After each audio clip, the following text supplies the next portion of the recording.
अस्सलाम वालेकुम स्टूडेंट्स। आज का हमारा टॉपिक है सैम्पलिंग। जब भी हम कोई रिसर्च कंडक्ट करते हैं तो हमें डील करना पड़ता है एक ग्रुप ऑफ पीपल्स के साथ, और उन सब में से हमें चूज़ करना होता है कि हमारी रिसर्च के लिए सबसे अहम पार्टिसिपेंट कौन है और कौन सा ऐसा पर्सन इस पॉपुलेशन में मौजूद है जो हमारी रिसर्च में हमारी मदद करेगा एक्यूरेट रिजल्ट फाइंड आउट करने में। तो सैम्पलिंग इसी का नाम है कि हम अपनी होल पॉपुलेशन में से किसी एक ऐसे पार्टिसिपेंट को चूज़ करें जो हमारे रिसर्च को बिल्कुल प्रेजेंट कर रहा हो।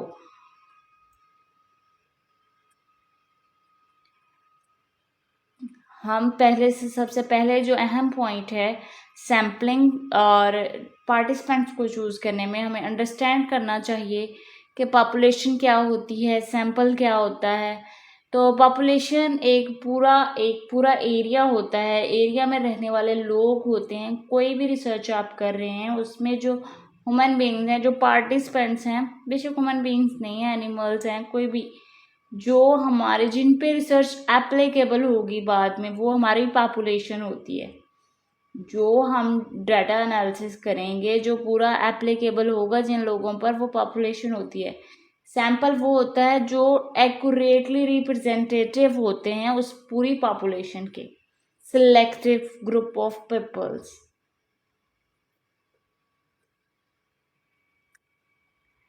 सैम्पलिंग फ्रेम,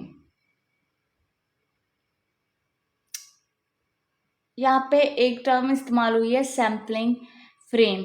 सैम्पलिंग फ्रेम होता है कि एक्चुअल लिस्ट बनाई जाती है कि हमारे पास अगर पॉपुलेशन है तो उसमें कौन कौन सा पर्सन मौजूद है।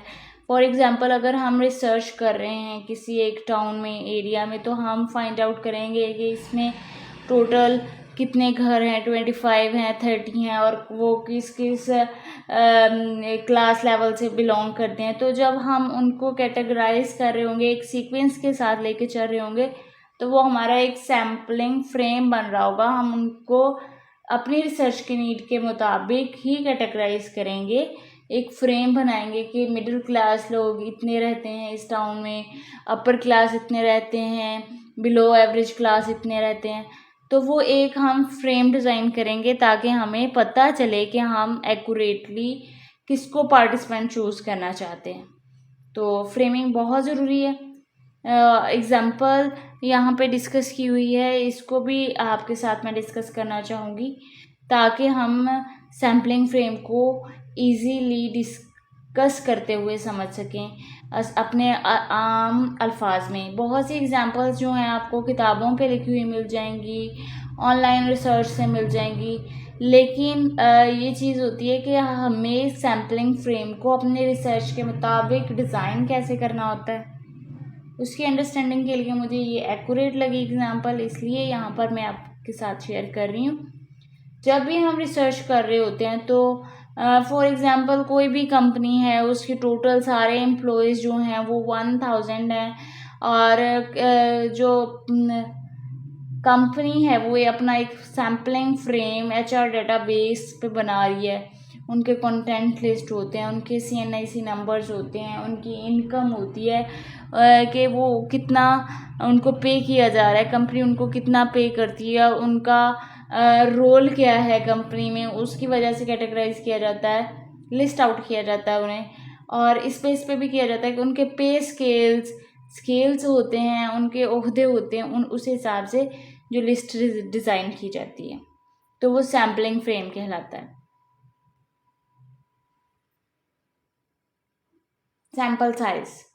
सैम्पल साइज वो होता है कि हम कितने पूरी पॉपुलेशन में से कितने लोग एज अ रिसर्च पार्टिसिपेंट लेते हैं। इस चीज़ का जो ये डिपेंडेड है इस चीज़ पे कि हम कौन सा जो फैक्टर है इस्तेमाल करते हैं अपने सैंपल को चूज़ करने के लिए।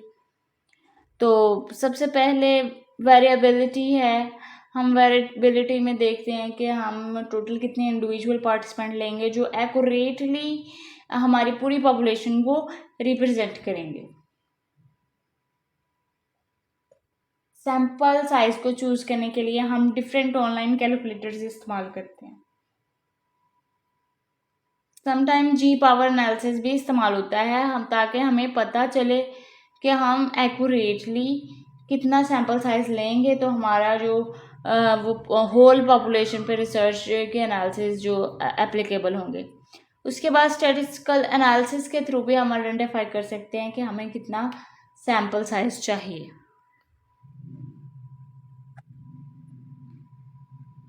यहाँ पे टर्म दी है वेरिएबिलिटी, इसको अंडरस्टैंड करना ज़रूरी है। वेरिएबिलिटी जो है वो रेंजेस को आइडेंटिफाई करने में, स्टैंडर्ड डेविएशन वेरिएंस को आइडेंटिफाई करने में मदद करती है। जहाँ पर हम एवरेज रेंज उसकी मालूम करते हैं उसको वेरिएबिलिटी कहते हैं। रेंजेस को भी डिस्कस किया है कि difference between the highest and lowest value को हम रेंज कह देते हैं। इंटरक्वार्टाइल रेंज होती है जिसमें हम मिडल हाफ ऑफ डिस्ट्रीब्यूशन देखते हैं कि सेंटर कहाँ बन रहा है, या फिर डिस्ट्रीब्यूशन को देखते हैं कि कर्व्ड शेप्ड डिस्ट्रीब्यूशन भी होती है, और डिस्ट्रीब्यूशन की टाइप्स हम नेक्स्ट इंशाल्लाह पढ़ेंगे।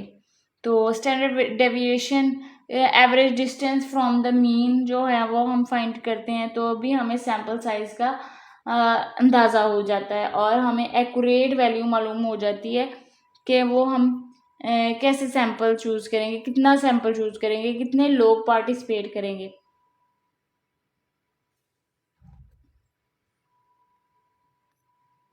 दो तरह की सैम्पलिंग मेथड होते हैं, probability sampling and non probability sampling. Probability sampling जो होती है वो रैंडम सिलेक्शन होती है। हर एक बंदे को फुली तौर पे चांसेस होते हैं कि वो रिसर्च में पार्टिसिपेट कर सकता है। नॉन प्रोबेबिलिटी सैम्पलिंग बाइस्ड होती है, इसमें हर एक पर्सन को इक्वल चांस नहीं मिलता समटाइम हम अपना जो है कन्वीनियंस बेस भी कर लेते हैं कि पॉसिबिलिटी देखते हैं कि जो इंडिविजुअल हमारे पास अवेलेबल है हम उसको इस्तेमाल करते हुए अपनी रिसर्च को गो थ्रू कर लेते हैं और अपनी रिसर्च का डिज़ाइन को बेहतर कर लेते हैं। सबसे पहले हम डिस्कस करेंगे प्रोबेबिलिटी सैम्पलिंग। तो प्रोबेबिलिटी सैम्पलिंग की यहाँ पर 4 टाइप्स डिस्कस की हैं। सिंपल रैंडम सैम्पलिंग होती है कि सिंपली कहीं से भी हमने बगैर किसी अरेंजमेंट किए कुछ भी हम एक क्लासरूम में से कुछ बच्चों को चंद वैसे ही खड़ा कर देते हैं without any perception of individual कि ये अच्छे परफॉर्मर हैं, ये बैड परफॉर्मर हैं, ये अच्छी प्रेजेंटेशन देते हैं। इन कैटेगरीज के अलावा हम बिल्कुल रैंडमली उन्हें खड़ा करते हैं और मिक्सअप करते हैं, ग्रुप क्रिएट करते हैं। एक्सपेरिमेंटल ग्रुप्स में भी ये सैम्पलिंग चल जाती है।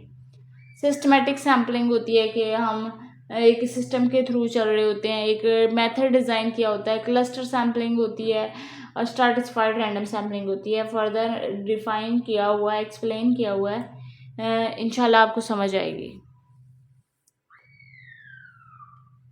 सिंपल रैंडम सैम्पलिंग में ये होता है कि हर एक इंडिविजुअल को इक्वल चांस मिल जाते हैं कि वो रिसर्च में पार्टिसिपेट कर सकता है। फॉर एग्जांपल एक ऑर्गेनाइजेशन है उसमें 500 एम्प्लॉयज़ हैं।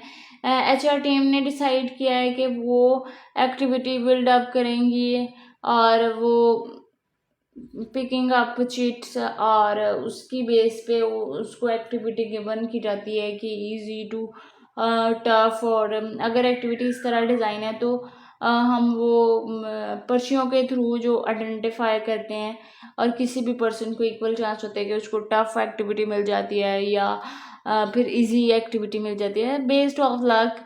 इस तरह की जो सैम्पलिंग होती है तो वो सिंपल रैंडम सैम्पलिंग होती है। नेक्स्ट है क्लस्टर सैम्पलिंग। क्लस्टर सैम्पलिंग में होता है मेथड जिसमें हम डिवाइड कर लेते हैं एंटायर पॉपुलेशन को सेक्शन में और उसके बाद हम उसमें से चूज़ करते हैं, आइडेंटिफाई करते हैं। डेमोग्राफिक वेरिएबल्स पर बेस कर रहा होता है समटाइम इसके कुछ हमारी रिसर्च बेस कर रही होती है कि स्पेसिफिक एजुकेशन के लोग लेने हैं, अनएजुकेटेड लोग लेने हैं, स्पेसिफिक डिजीज़ के साथ लोग लेने हैं, या फिर समटाइम हमारी रिसर्च इस कंडीशन की होती है कि हमने स्पेसिफिक एरिया में से लोग लेने हैं जो इस स्पेसिफिक सिचुएशन को कर रहे हैं। फॉर एग्जांपल अगर हम देखें तो सेम सिटी के वो वाले लोग जो आजकल अलान पर रहम फरमाए के सलाब की जद में हैं, उनको हम अपनी रिसर्च में पार्टिसिपेंट्स के तौर पर ले रहे हैं। और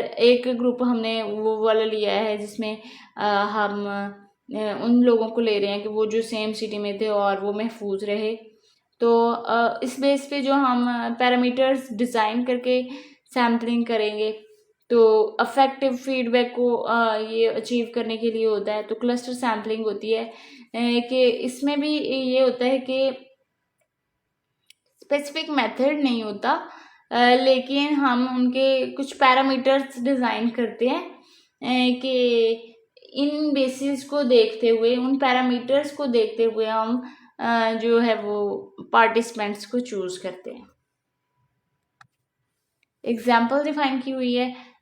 पाकिस्तान गवर्नमेंट अगर चाहती हैं कि लाहौर में माइग्रेट करके आने वाले लोगों की तादाद मालूम की जाए, तो फिर हम उनको कैटेगराइज करेंगे फर्दर कि कितने लोग बहरिया टाउन में आ गए, कितने मॉडल टाउन में, कितने इकबाल टाउन में न्यू शिफ्ट हुए हैं, किस एरिया से आए हैं, किस सिटी से बिलोंग करते हैं, प्रीवियसली किस प्रिवेंशन में रहते थे, किस सूबे में वो रह रहे थे, या फिर वो किस सिटी से आए हैं। ज़्यादातर लोगों ने किस सिटी से माइग्रेट करके लाहौर में शिफ्टिंग की है, या फिर लाहौर से माइग्रेट करके कितने लोग किस एरिया में गए हैं और वहाँ पर।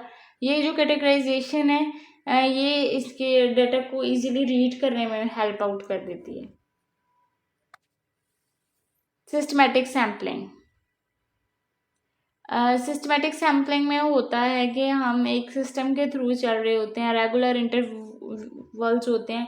फॉर एग्जांपल कि हाँ, एक रैंडमली स्कूल में बैठे हुए स्टूडेंट्स हैं, क्लास में बैठे हुए, तो हम उनमें से पहले 2 को उठाएंगे, 2 को स्किप कर देंगे, फिर अगले 2 को उठाएंगे। तो ये एक सिस्टमैटिक है, 2 को छोड़ना है, 2 को रखना है। जैसे हमारे बोर्ड के पेपर्स ने डिज़ाइन किया था कि स्टार 1 वाला जो पेपर है वो रोल नंबर 1 को दिया जाएगा, और 2 स्टार्स का दूसरे को, और 3 स्टार का तीसरे को। फिर इसी तरह चौथे पर्सन को फिर 1 स्टार वाला मिल जाएगा, फिर सेकंड 2 स्टार्स वाला जो है वो उससे नेक्स्ट, उससे नेक्स्ट, इसी तरह ये सिस्टमैटिक वे में चलता जाएगा। एग्जाम्पल है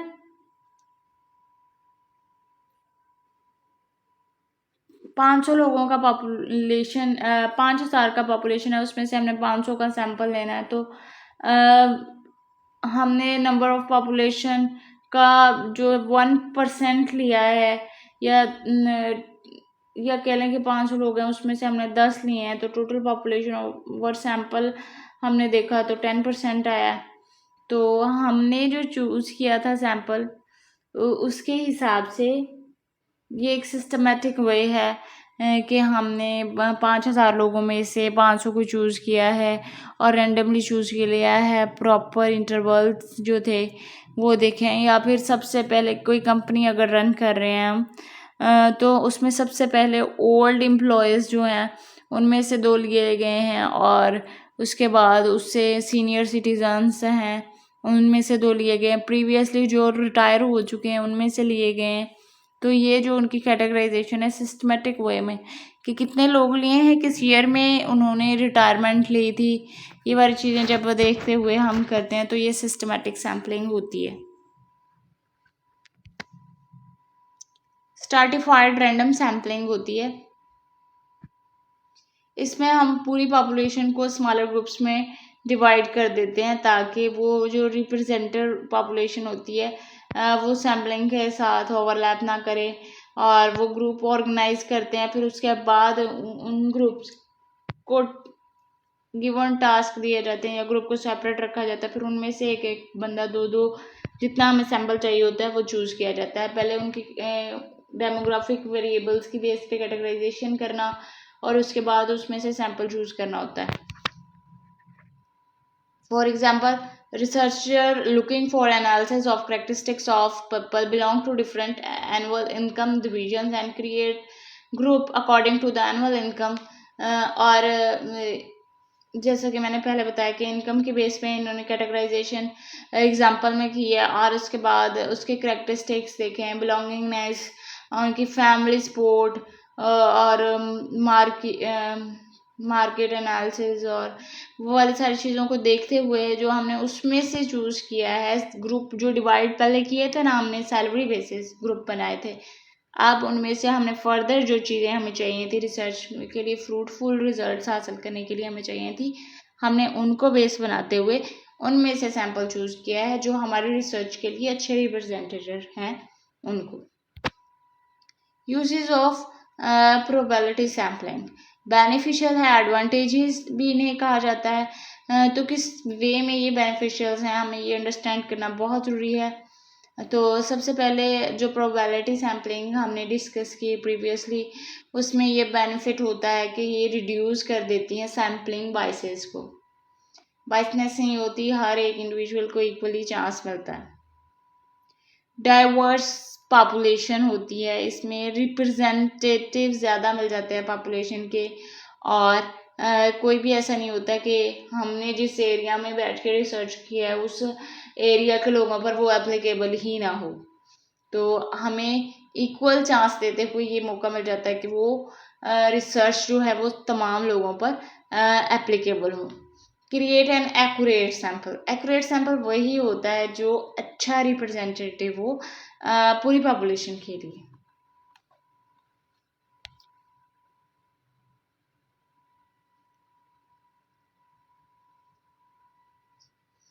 example, startup of NGOs usually conduct the convenience-based sampling.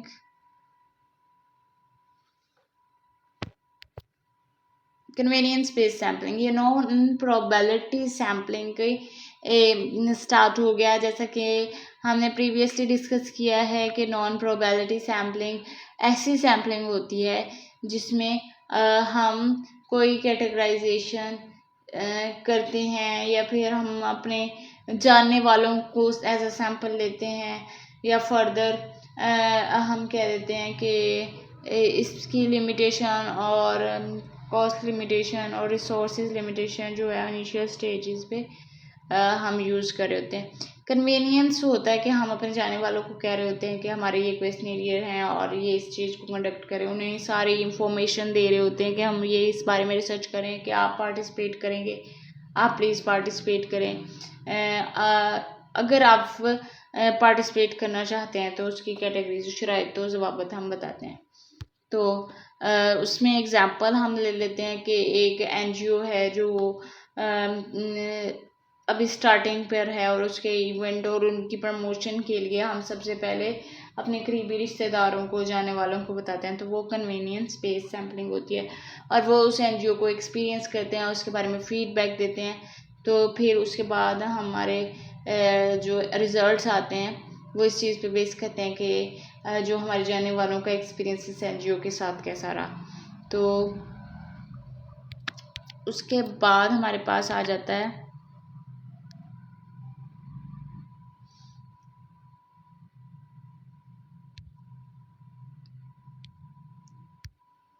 Judgemental and pro purposive sampling. Purpose किसी पर्पस के लिए बनाई जाती है जो सैंपल हम तैयार करते हैं, उसको जजमेंटल और पर्पसिव सैम्पलिंग कहा जाता है। इसमें रिसर्चर जो है वो कंसीडर करता है कि पर्पस क्या है स्टडी का, उस चीज़ पे फोकस होता है और वो टारगेट ऑडियंस को ही लेता है। इसकी एग्जांपल है यानी कुछ लोग जो HIV के साथ सफ़र कर रहे होते हैं, जो इस एड्स की बीमारी के साथ चल रहे होते हैं, वो लोगों को इतना रैंडमली नहीं बता सकते कि हम इस बीमारी से सफ़र कर रहे हैं, कि इस बीमारी को हमारी सोसाइटी में अच्छा परसीव नहीं किया जाता। तो फिर हम उनके बारे में जानना चाहते हैं, तो हमें एक पर्पसिव रिसर्च करनी है, एक पर्पस है, हमने उससे अगर HIV से रिलेटेड है या कैंसर से रिलेटेड है तो हम कैंसर के अस्पताल देखेंगे, उनमें जाके हम देखेंगे कि कौन विलिंग है पार्टिसिपेशन के लिए, हम उनमें से इंफॉर्मेशन कलेक्ट करेंगे, विक्टिम्स से इंफॉर्मेशन कलेक्ट करेंगे और उन लोगों से भी इंफॉर्मेशन कलेक्ट करेंगे जो उनकी फैमिली मेम्बर्स हैं जो इस चीज़ को एक्सपीरियंस कर रहे हैं। तो जब हम स्टडी कर रहे होते हैं तो हमें सिलेक्शन क्राइटेरिया जो है नहीं समझ आ रहा होता, रिसर्च का कि हम किस तरह सैम्पल को चूज़ करें, तो हमें उसका क्राइटेरिया को अंडरस्टैंड करने में ये जो जजमेंटल और पर्सपेक्टिव सैम्पल है ये बहुत हेल्प आउट करता है कि हम पहले अपने टॉपिक को अंडरस्टैंड करते हैं और उसके बाद जो हम रिस्पॉन्स देखते हैं और इंक्लूडिंग पॉपुलेशन और सैम्पल और एक्सक्लूडिंग कैटेगरीज को हम बेहतर तौर पे अंडरस्टैंड कर लेते हैं इसके थ्रू। स्नोबॉल सैम्पलिंग मेथड है जिसमें रिसर्चर जो है वो सब्जेक्ट पे अप्लाई करता है और ये डिफ़िकल्ट टू ट्रेस होता है और ये मेथड होता है कि हम किसी ऐसे टॉपिक के बारे में बात करें जो हम ओपनली नहीं कर सकते, जो सेंसिटिव है, जो हमारे मेंटल स्टेट और ईटीसी पर अफेक्ट कर सकते हैं। Mental state, emotional intelligence and हमारे सोशल रिलेशंस, इन चीज़ों पर अफेक्ट कर सकता है। तो हम स्नोबॉल सैम्पलिंग होती है कि हम एक पर्सन लेते हैं और वो अगर सेंसिटिव एरिया से ताल्लुक़ रखता है, मतलब मंशियात से ताल्लुक़ रखने वाले लोग एक दूसरे को जान रहे होते हैं, तो हम उनको कहते हैं कि आप रेफ़र करें कि हम और किस एडिक्ट से बात करेंगे तो हमारी ये रिसर्च में हेल्प आउट करेगा। तो वो अपने फ्रेंड्स को इंट्रोड्यूस करवाता है। तो नेक्स्ट इस तरह चलता रहता है स्नोबॉल सैम्पलिंग का सिस्टम।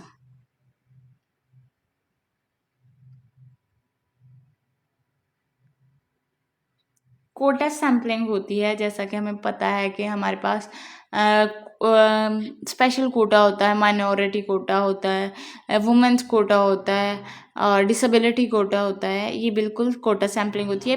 पहले ही हम डिफ़ाइन कर देते हैं मेथड के कौन से इस कोटा में पार्टिसिपेट कर सकते हैं और कौन से नहीं कर सकते।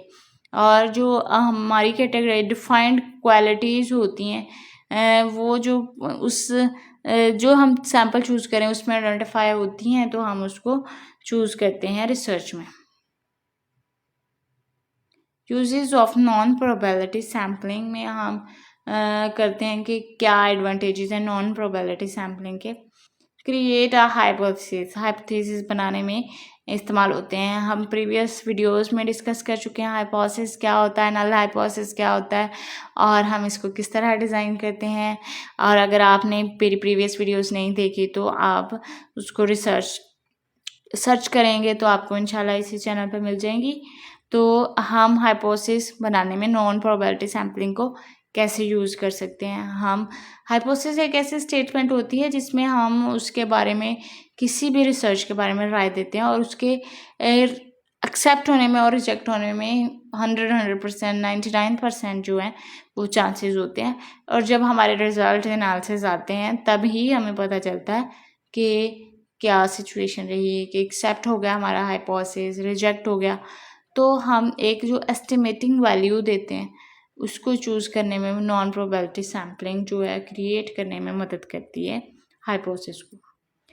और नॉन प्रोबेबिलिटी सैम्पलिंग हमें एक्सप्लेन करने का, अपने रिसर्च को एक्सप्लेन करने का भी मौका देती है। जो हम क्वालिटेटिव रिसर्च में इंटरव्यू कंडक्ट कर रहे होते हैं और इंटरव्यू से जो हमें कंक्लूजन मिल रहा होता है, जो उनकी कोडिंग हो रही होती है, जो रिस्पॉन्स आ रहा होता है, जो एनालिसिस हो रहा होता है, उस सब को नॉन प्रोबेबिलिटी अगर सैम्पलिंग की जाए और कन्वीनियंस बेस्ड सैम्पलिंग हो या फिर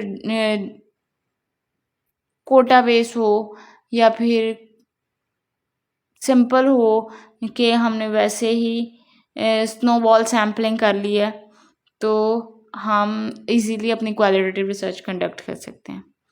हाँ, इसका बजट और टाइम पर बहुत ज़्यादा इफेक्ट आता है कि हम थोड़े टाइम में, थोड़े बजट में ही गुजारा कर लेते हैं। समटाइम हम ऑनलाइन सिस्टम के थ्रू भी नॉन प्रोबेबिलिटी सैम्पलिंग के थ्रू कर लेते हैं।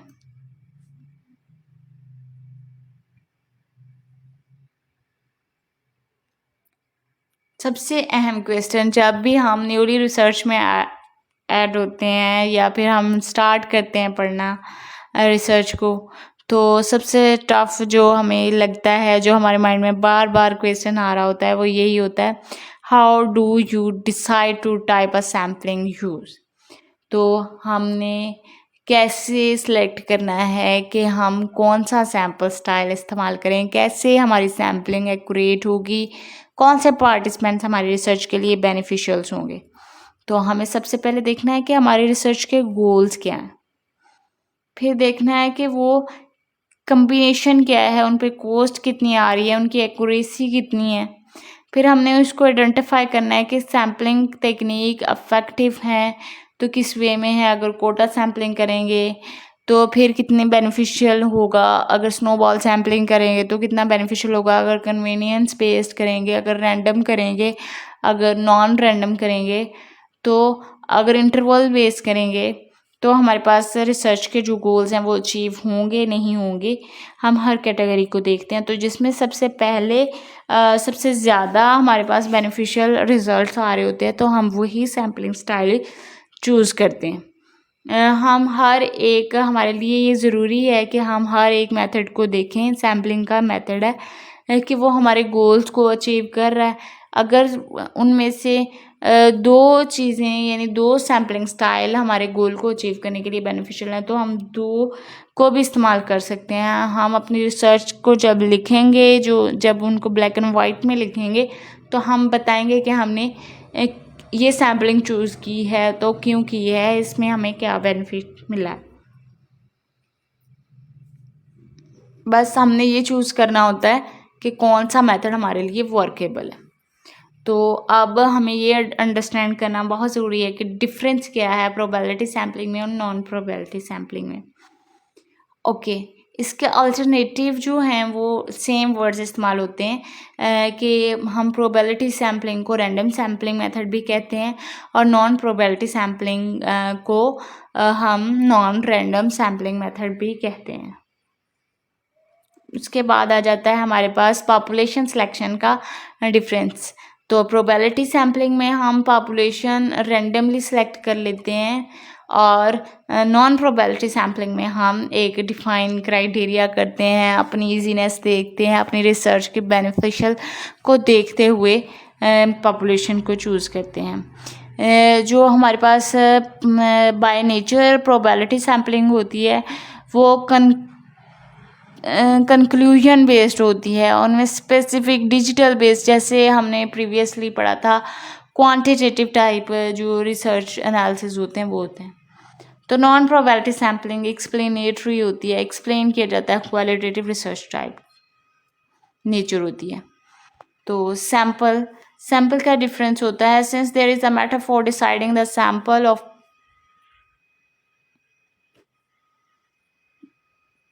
Population demographic convulsive representative. हम डेमोग्राफिक्स को देखते हैं, उसके कैटेगराइजेशंस को देखते हैं जो हमने प्री डिफाइन की होती हैं, फिर हम सैम्पल चूज़ करते हैं। लेकिन नॉन प्रोबेबिलिटी सैम्पलिंग में हम डेमोग्राफिक को तो देखते ही हैं लेकिन उसमें हम फ्लेक्सिबल होते हैं, हम उसको रैंडम लेके चलते हैं और उसको मिक्सअप करके लेके चल सकते हैं। टाइम का डिफरेंस है दोनों में, नॉन प्रोबेबिलिटी और प्रोबेबिलिटी सैम्पलिंग में। प्रोबेबिलिटी सैम्पलिंग जो है वो एक लंबे अरसे तक ज़्यादा टाइम कंज्यूमिंग है और इसके पैरामीटर्स और जो भी डिफाइंड किए होते हैं उसको, उनकी डिमांड को पूरा करने के लिए हमें टाइम चाहिए होता है। और जो हमारे पास नॉन प्रोबेबिलिटी सैम्पलिंग है उसमें हमारे पास सिंपल सिलेक्शन क्राइटेरिया होता है और हम समटाइम ऐसा भी सैम्पल चूज़ कर रहे होते हैं कि अनडिफाइंड क्राइटेरिया होता है और हम उसमें अपनी रिसर्च को मद्देनज़र रखते हुए बेनिफिशियल जिस वे में होता है उस वे में हम अपना डाटा कलेक्ट कर लेते हैं। रिजल्ट्स का डिफरेंट होता है प्रोबेबिलिटी सैम्पलिंग और नॉन प्रोबेबिलिटी सैम्पलिंग पे। प्रोबेबिलिटी सैम्पलिंग में जो रिजल्ट्स हमें होते हैं, हासिल होते हैं, वो अनबाइस्ड होते हैं और जो हमारे पास नॉन प्रोबेबिलिटी सैम्पलिंग में उसमें हमारा सेल्फ कॉन्सेप्ट, जैसे मैंने आपको प्रीवियसली बताया कि क्वालिटेटिव रिसर्च में जब हम कोडिंग कर रहे होते हैं और एनालिसिस कर रहे होते हैं तो फिर हम उनको अपने हिसाब से कोड कर रहे होते हैं कि क्या चीज़ डिफाइन किया। कोटेशन जब दे रहे होते हैं तो वो वर्ड्स इस्तेमाल कर रहे होते हैं और उनके मीनिंग्स अपने हिसाब से लिख रहे होते हैं। एक्सप्लेनेटरी रिसर्च में हमेशा हमारे पास सेल्फ कंसेप्ट देने का, हम जो रिसर्चर है उसको अपनी राय देने का एक चॉइस मौजूद होता है, तो हम वो इस्तेमाल करते हैं। और non probability sampling qualitative research में ज़्यादा बेनिफिशियल होती है। तो हमें अंडरस्टैंड करना चाहिए कि हमारी रिसर्च जो है वो किस बेस पे है, उसको कैसा डाटा चाहिए, क्वालिटेटिव है, क्वांटिटेटिव है, और किस तरह के रिजल्ट्स आउटकम पॉसिबल हैं। जब हम प्रीवियस लिटरेचर पढ़ते हैं तो हमें अंडरस्टैंडिंग हो जाती है कि जो हमने चूज़ किया है टॉपिक वो इस चीज़ के बारे में क्या कह रहा है, कि क्वालिटेटिव अच्छी रहेगी कि क्वांटिटेटिव अच्छी रहेगी। समटाइम्स हमारे पास ऐसे रिसर्च टॉपिक्स भी आ जाते हैं जिसमें क्वालिटेटिव और क्वांटिटेटिव दोनों को लेके चलना होता है, तो फिर हम सैम्पलिंग भी उसी हिसाब से करते हैं कि प्रोबेबिलिटी सैम्पलिंग भी करते हैं, नॉन प्रोबेबिलिटी सैम्पलिंग भी करते हैं, ताकि हमारे लिए क्वांटिटेटिव एनालिसिस भी ईजी हो और क्वालिटेटिव एनालिसिस भी ईजी हो। हम स्पेसिफाई अपनी रिसर्च को तभी ही करते हैं जब हमारे पास डिफाइंड क्राइटेरिया को फुलफिल करने के लिए पॉपुलेशन एक्यूरेटली मौजूद होती है। और जब हम डिफाइन नहीं करते क्राइटेरिया को और पॉपुलेशन हमारे पास जो भी होती है, सैम्पल जिसको हम कहते हैं, सैम्पल जो हमने चूज़ किया होता है उसकी बेस पे हम अपने रिजल्ट्स रखते हैं।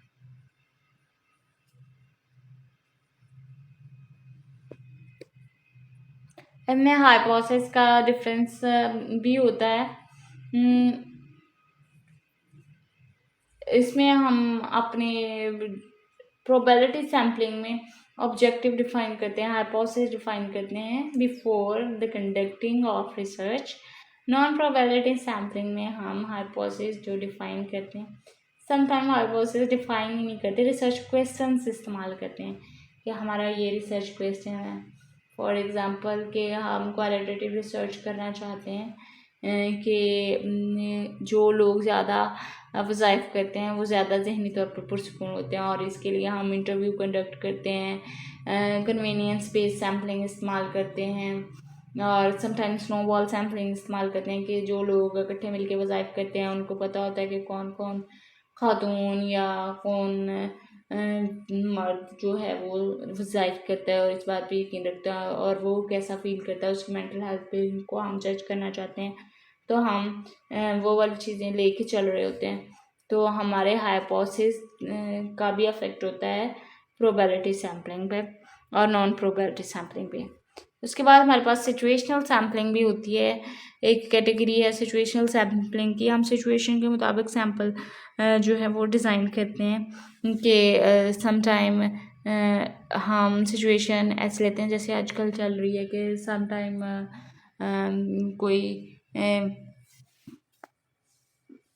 ऐसा नेचुरल डिज़ास्टर आ गया है, सिचुएशन ऐसी क्रिएट हो गई है कि स्ट्रेसफुल है, सब लोग जो हैं उसको ट्रॉमेटिक इवेंट के तौर पर ले रहे हैं, कोई पुरुमीद हैं जो सपोर्ट आ रही है उसको देखते हुए। तो हम डिफरेंट सिचुएशंस को डिफ़ाइन करके उनका अफेक्ट चेक करने के लिए, सिचुएशनल अफेक्ट चेक करने के लिए जो डिज़ाइन बनाते हैं, तो उसके हिसाब से हम सैम्पलिंग भी चूज़ करते हैं।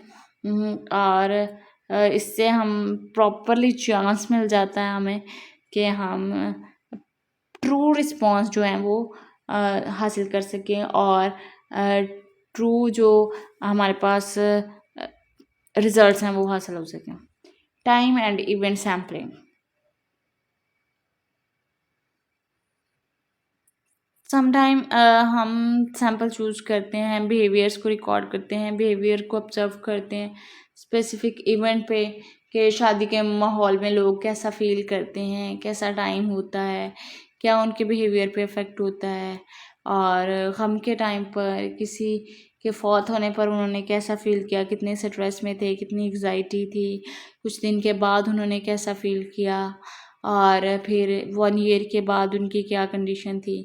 तो ये टाइम एंड इवेंट के टाइम जैसे जैसे बैड टाइम गुजरता गया तो उसका मेंटल स्टेट पे क्या अफेक्ट हुआ, लॉन्गिट्यूडनल स्टडी भी कर सकते हैं।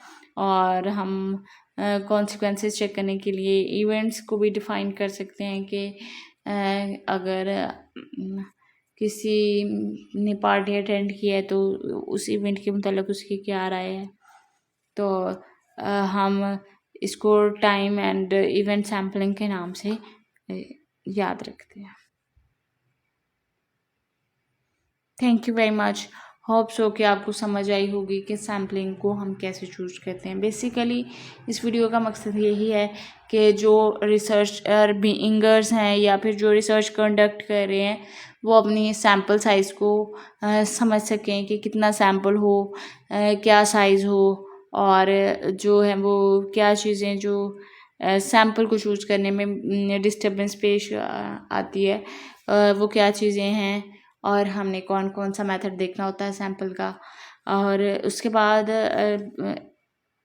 जब हम रिसर्च के स्टार्ट पे होते हैं तो हमारे लिए ये टफ़ टाइम होता है कि हम एक्यूरेट डाटा कहाँ से कलेक्ट करें, कौन सा क्वेश्चन पेपर इस्तेमाल करें, कौन सा इजीली लोग जो हैं वो अंडरस्टैंड करेंगे, कैसा इंटरव्यू कंडक्ट करें, कैसे क्वेश्चंस हों। तो सबसे पहले हमने जो हाइपोथेसिस अपना डिज़ाइन करना है, जब गोल सेट करने हैं तभी हमने ये स्केल जो हमने रिसर्च में चूज़ करने हैं, और जो स्केल्स हमने जो क्वेश्चंस हमने इस्तेमाल करने हैं वो सारे हम तभी कर लेते हैं चूज़, और उसके बाद हम सैम्पल की तरफ आते हैं कि हम कैसा सैम्पल चूज़ करेंगे। और सम टाइम ये भी होता है कि हम लिटरेचर रिव्यू को देखते हुए अपना सैम्पल डिज़ाइन कर लेते हैं, अपना ब्रेन में उसका सेटअप कर लेते हैं, और फिर हम सैम्पल को देखते हुए अपनी आसानी के लिए ही स्केल और बाकी सारी चीज़ें चूज़ कर रहे होते हैं। तो डज़न्ट मैटर कि आपने रिसर्च के टॉपिक चूज़ करने से पहले सैम्पलिंग मेथड ही सोच लिया है, या फिर आपने रिसर्च का टॉपिक पहले चूज़ किया और उसके बाद उसके डिमांड्स को देखते हुए, उसका लिटरेचर रिव्यू देखते हुए, उसकी प्रीवियस स्टडीज़ और अदर कंट्री स्टडीज़ को देखते हुए आपने अपनी सैम्पलिंग मेथड को चूज़ किया है। तो थैंक यू वेरी मच, आज के लिए इतना ही। आपका बहुत शुक्रिया, आपने गौर और तवज्जो से सुनी बात।